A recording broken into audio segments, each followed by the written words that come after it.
안녕 친구들. 한 주간도 잘 지냈나요? 학교 공부로 바쁜 한 주였죠? 학교에 새로 간 친구도 있고 2학년으로 올라간 친구도 있고 그리고 어린이집으로 새로 간 친구도 있을 텐데 낯선 환경, 낯선 선생님과 함께하는 게 어렵지만 그래도 어, 한 주간 전도사님하고 공부했던 것처럼 하나님과 함께한 한 주가 되었길 바래요. 그리고 친구들 학교에서도 어린이집에서도 항상 화이팅입니다. 오늘도 전도사님과 함께 이스라엘 백성들과 하나님의 이야기를 계속 볼 거예요. 그래서 오늘 말씀 함께 읽어볼게요. 시작! 너는 백성을 위하여 주위의 경계를 정하고 이르기를 너희는 삼가 산에 오르거나 그 경계를 침범하지 말지니 산을 침범하는 자는 반드시 죽임을 당할 것이라. 출애굽기 19장 12절 말씀. 아멘. 네, 오늘 말씀이네요. 죽임을 당할 거래요. 과연 어떤 일이 있는지 한번 볼까요? 오늘은 하나님께서 이스라엘 백성들을 만나시고 또 말씀해 주시는 날이에요. 그래서 무엇을 주셨는지 한번 배워볼 건데 들어가기 전에 저번 주 말씀 한번 볼게요. 저번 주 말씀 모세가 뭐를 들면 이기고 뭐를 내리면 아말렉이 이겼다 그랬죠. 바로 빈칸은 손이었어요. 손. 이스라엘 백성들이 아말렉 사람들과 전쟁을 했었는데 모세의 손이 올라가면 이기고 내려가면 졌었어요. 결국 하나님께서 이스라엘 백성들을 승리하게 하셨었죠. 이스라엘 자손들이 이제 이곳 시내 반도 신광야에 와서 르비딤 여기가 르비딤이죠. 르비딤에서 거하다가 이제 시내산으로 오게 됐어요. 시내산. 자, 여기가 시내산이에요. 시내산으로 오게 돼서 이제 그곳에서 거하게 되었어요. 그래서 벌써 3개월이란 시간이 흘러 이내 시내산에 올라서 모세는 하나님을 만나기 위해 시내산에 갔어요. 이 시내산은 바로 호렙산이라고도 부르는데 이건 모세가 하나님을 만났던 곳이기도 하죠. 이곳에 와서 모세가 하나님을 만나기 위해 다시 산에 올랐습니다. 이제는 혼자가 아니라 많은 이스라엘 백성들을 데리고 왔죠. 그래서 하나님의 말씀을 받으러 왔는데 하나님께서 뭐라고 하셨냐면 언약을 맺어주신다고 했어요. 언약이 뭐냐면 이제 하나님께서 이스라엘 백성들의 주인 되시고 그 나라의 왕이 되심을 말씀하신 거예요. 그래서 이스라엘 백성들이 비록 모자라고 부족하지만 하나님께서 이 이스라엘 백성들을 자신의 백성으로 삼아주시기로 하셨어요. 그래서 보면 순종하고 언약을 지키면 이스라엘은 나의 소유가 되고 또 제사장의 나라가 되어서 거룩한 백성이 될 것이다 라고 하셨어요. 이스라엘 백성들은 거룩한 백성이 아니죠. 하나님의 말씀을 잘 들었나요? 잘 듣지 못했어요. 여태까지 하나님의 시험을 족족이 실패했어요. 계속 하나님께 불평불만하고 하나님께 순종하는 건 보이지 않았죠. 만나와 메추라기를 주셨을 때도 하나님이 하지 말라는 것 다 했어요. 그리고 나중에 하나님을 급기야 시험하기까지 하셨죠. 물 달라고 말이에요. 그래서 하나님께 철저히 실패한 이스라엘 백성들이었지만 그래도 하나님은 다시 이스라엘 백성들을 품어주기로 하셨어요.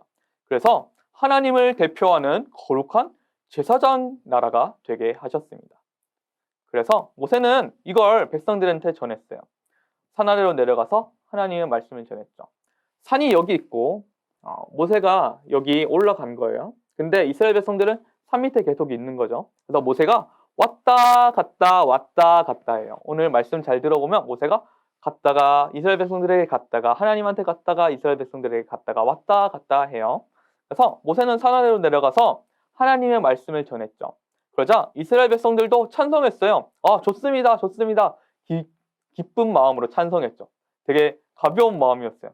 하나님께서 우리를 좋아해 주신다고 하나님께서 우리와 약속을 맺으신다니 너무 감사하네요 라고 했는데 이스라엘 백성들의 뜻을 전하니까 하나님께서는 3일 뒤에 시내산으로 내려가서 모세와 얘기한다고 하셨어요.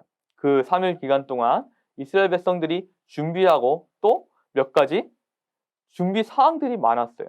뭐냐면 중요한 첫 번째는 바로 경계선이었어요. 경계선.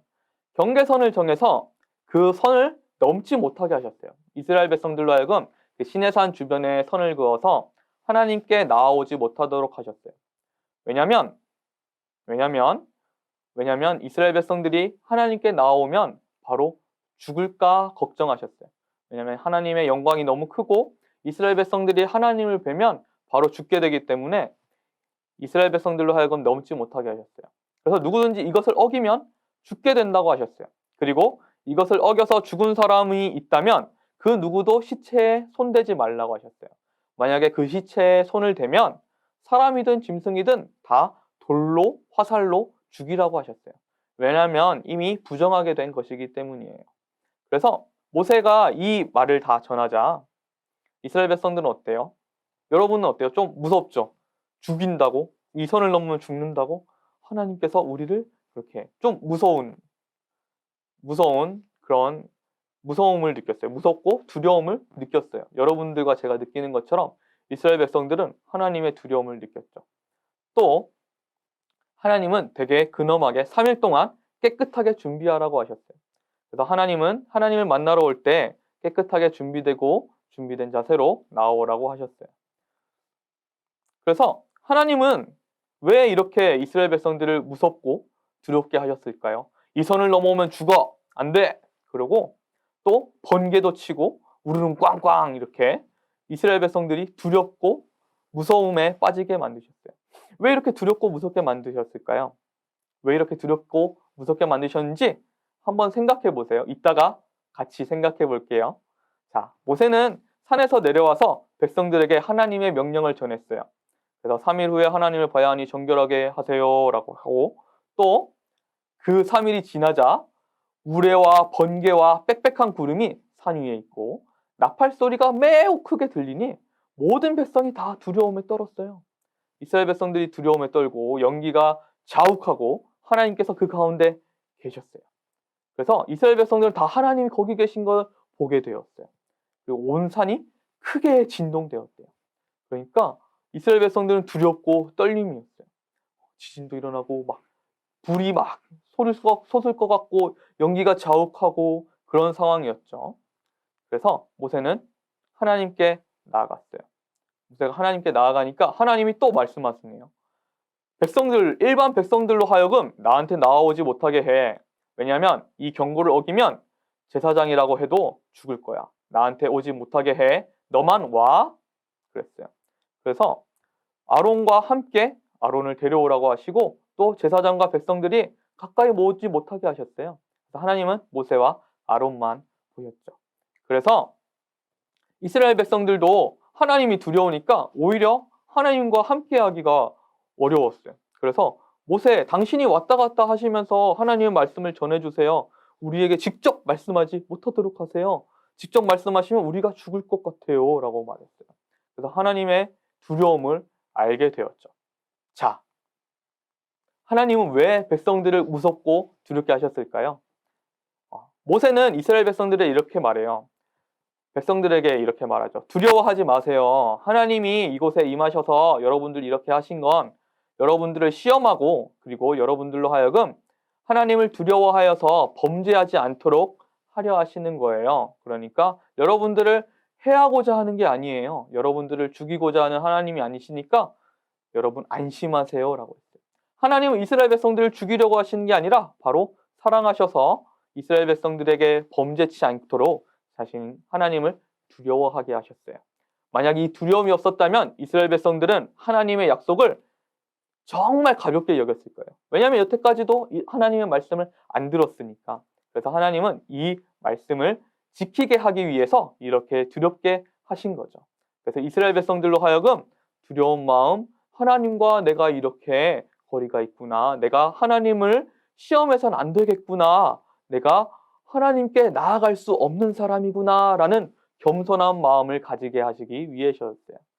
그래서 모세는 이제 다시 산으로 올라가서 하나님의 말씀을 듣습니다. 거기서 받은 말씀이 바로 우리가 아는 십계명이에요.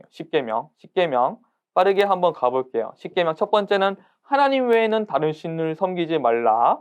두 번째는 우상을 만들지 말고 여호와 이름을 망령되이 일컫지 말며 안식일을 지키라 라고 하셨어요.